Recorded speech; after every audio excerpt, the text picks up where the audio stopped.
adalah gembalaku, takkan kekurangan aku. Ia membaringkan aku di padang berumput hijau. Saudara-saudara yang terkasih di dalam Kristus, selamat pagi. Salam jumpa lagi dalam Sabda Siap Saji. Selasa 6 Februari 2024, peringatan Santo Paulus Miki Martir.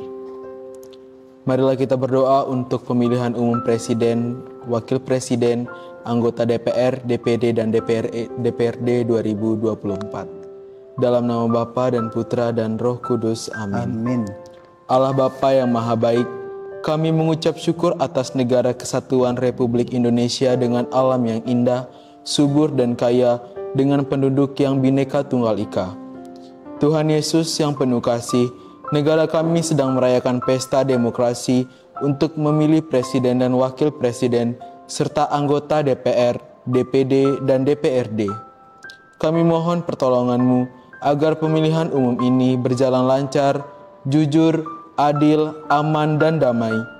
Jauhkanlah pesta demokrasi ini dari rencana dan cara yang curang dan tak terpuji. Ya Tuhan Yesus, kami juga memohon secara khusus, semoga kampanye politik yang sedang terjadi saat ini membawa kebaikan besar bagi umat-Mu. Ya Roh Kudus, curahkanlah rahmat kebijaksanaan-Mu, agar kami berani melakukan pilihan dengan hati nurani dan pikiran yang jernih. Semoga Presiden dan Wakil Presiden yang terpilih, serta Wakil Rakyat yang akan mengemban tugas di DPR, DPD, dan DPRD, Kau terangi untuk mengusahakan kesatuan, keadilan, damai sejahtera bagi seluruh bangsa kami. Bunda Maria, doakanlah kami agar kami tetap hidup dalam damai, penuh persaudaraan, dan menghargai setiap perbedaan, terutama di saat pemilihan presiden dan wakil presiden dan anggota DPR, DPD, dan DPRD ini. Doa ini kami panjatkan dengan pengantaran Kristus Tuhan dan Penyelamat kami. Amin. Marilah kita mendaraskan mada. Marilah kita bernyanyi dengan gembira memuji kejayaan para kudus yang dibunuh demi Kristus. Berkat imannya yang kuat dan dibantu oleh rahmat, mereka bertekad bulat, setia sampai akhir hayat. Meskipun diancam maut, tidakkah mereka takut, sebab Tuhan mendampingi dengan kuasa ilahi. Mari mohon pada Tuhan, agar kita digabungkan pada rombongan pahlawan sepanjang segala zaman. Amin. Amin. Tuhan bersamamu Dan bersama rohmu. Inilah Injil Yesus Kristus menurut Markus. Dimuliakanlah Tuhan. Markus bab 7 ayat 1 sampai dengan 13. Pada suatu hari serombongan orang Farisi dan beberapa ahli Taurat dari Yerusalem datang menemui Yesus. Mereka melihat beberapa murid Yesus makan dengan tangan najis, yaitu dengan tangan yang tak dibasuh. Sebab orang-orang Farisi seperti orang-orang Yahudi lainnya tidak makan tanpa membasuh tangan lebih dahulu, karena berpegang pada adat istiadat nenek moyang. Dan jika pulang dari pasar, mereka juga tidak makan kalau tidak dulu membersihkan diri.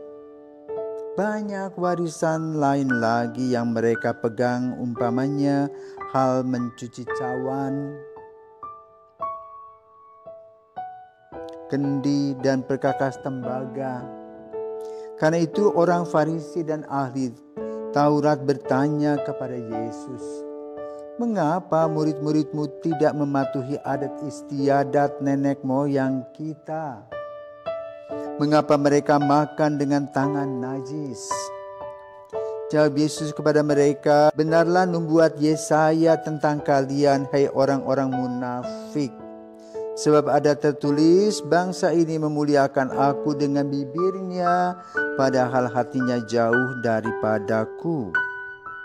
Percuma mereka beribadat sebab ajaran yang mereka ajarkan ialah perintah manusia. Perintah Allah kalian abaikan untuk berpegang pada adat istiadat manusia. Yesus berkata lebih lanjut, sungguh pandai kalian mengesampingkan perintah Allah supaya dapat memelihara adat istiadatmu sendiri. Karena Musa telah berkata, hormatilah ayah dan ibumu, dan siapa yang mengutuk ayah atau ibunya harus mati. Tetapi kalian berkata, kalau orang berkata kepada ayah atau ibunya, apa yang ada padaku yang dapat digunakan untuk pemeliharaanmu sudah digunakan untuk kurban, yaitu persembahan kepada Allah. Maka kalian membiarkan dia untuk tidak lagi berbuat sesuatu pun bagi ayah atau ibunya. Dengan demikian sabda Allah kalian nyatakan tidak berlaku demi adat istiadat yang kalian ikuti, dan banyak hal lain seperti itu yang kalian lakukan. Demikianlah sabda Tuhan. Terpujilah Kristus. Baik, selamat pagi Romo. Pagi. Pada hari ini Injil membahas sedikit tentang etiket nih Romo. Nah, sebenarnya Romo, apa sih yang ingin Yesus sampaikan kepada kita semua untuk hari ini Romo? Selamat pagi Leon dan para pirsawan. Selamat pagi Romo. Nah, hari ini kita memperingati Santo Paulus Miki dan kawan-kawan itu. Nah, ini juga berhubungan dengan etiket. Ya. Para Jesuit masuk ke Jepang,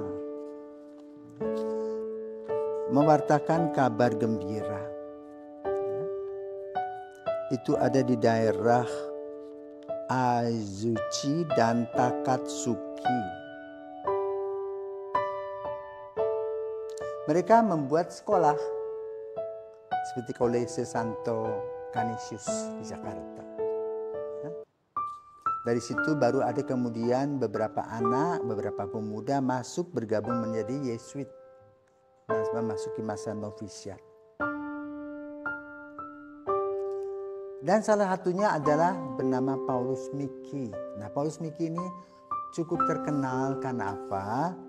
Ayahnya adalah seorang petinggi di kawasan itu. Tetapi dia beragama Kristen bernama Miki Handai.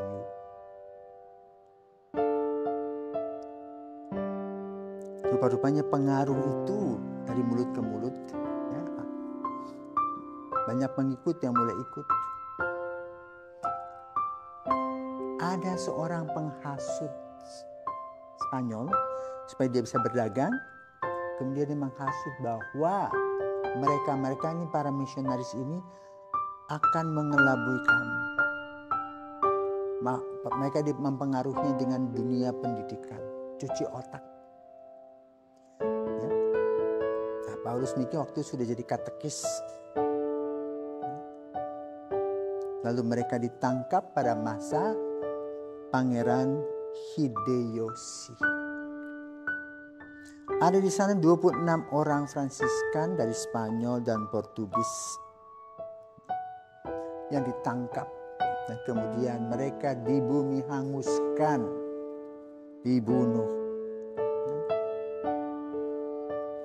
Mereka dihukum itu di kota Nagasaki, tepatnya pada tanggal 5 Februari 1597, di abad ke-16. Mereka diikat pada salib, masing-masing dengan rantai dan tali, belenggu besi dipasang di sekeliling leher mereka. Ya. Lalu mereka dikerek dan ditancapkan ke sebuah lubang yang telah digali. Itulah penyiksaan mereka menjadi martir. Dan Paulus Miki kemudian pada tahun 1862 oleh Paus Pius ke-9 dinyatakan sebagai orang kudus, dengan martir. Nah, saudara terkasih, Hari ini kita mendengar dari Injil tentang etiket dan etika. Etiket berkaitan dengan kebiasaan dan sopan santun. Misalnya zaman dulu, kalau kita lewat orang tua itu kita langsung membukukan bagi badan kita separuh. Anak sekarang tidak ada lagi, jalan saja. Yang penting tidak memukul, tidak menyentuh orang yang bersangkutan. Itu etiketnya berubah. Demikian pula di sini masalah puasa, para murid, cuci tangan. Ya. Nah, cuci tangan itu bukan berkaitan dengan urusan agama, bukan berkaitan dengan dosa dan tidak dosa. Tetapi cuci tangan itu berhubungan dengan kesehatan, bukan masuk neraka atau tidak. Itu masalah yang dibahas itu. Karena itu kebablasan mereka berpikir kalau tidak cuci tangan, tidak mengikuti tata aturan Musa, hidupnya tidak nyaman, tidak aman, masuk neraka. Dan Yesus ingin mengubah pikiran itu. Orang hanya nunut saja, ikut saja peraturan, tetapi dia boleh katakan menyiksa orang, misalnya contoh puasa. Pada masa puasa semua orang harus puasa. Kalau tidak digebuk. Gitu loh. Nah, ini tidak beres. Ini yang dilihat oleh Yesus tidak betul. Berteriak-teriak tentang Tuhan tapi sambil menyiksa orang. Jadi etikanya tidak jalan. Pelanggaran-pelanggaran yang dilakukan itu seolah-olah bukan pelanggaran tetapi merasa membela Allah. Karena sudah memukul orang yang melanggar tata aturan itu. Di sini yang ingin diubah oleh Yesus. Maka harus tahu etiket-etika. Etiket berkaitan dengan adat istiadat.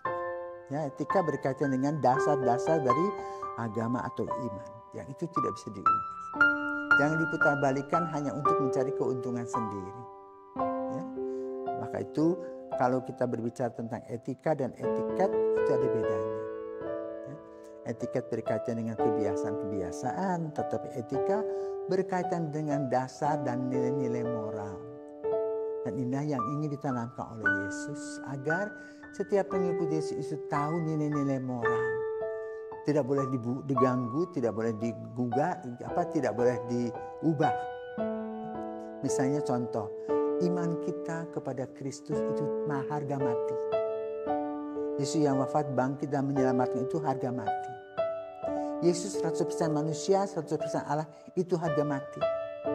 Tetapi ketika orang mengatakan seperti Arius mengatakan Yesus itu 100% manusia saja, itu namanya bid'ah. Maka gereja langsung menyeruduknya. Tak bisa. Ini orang mesti dilepas dari gereja karena apa? Membuat orang bingung dan menyesatkan. Ya, kenapa? Dasar-dasar iman itulah yang diutak-utik. Sehingga ini menjadi persoalan. Tetapi masalahnya adalah orang-orang ahli kitab ini sudah kebal. Kenapa? Dengan mengubah tata adat hukum Taurat ini, mereka mendapatkan uang, diuangkan, dipolitisasikan.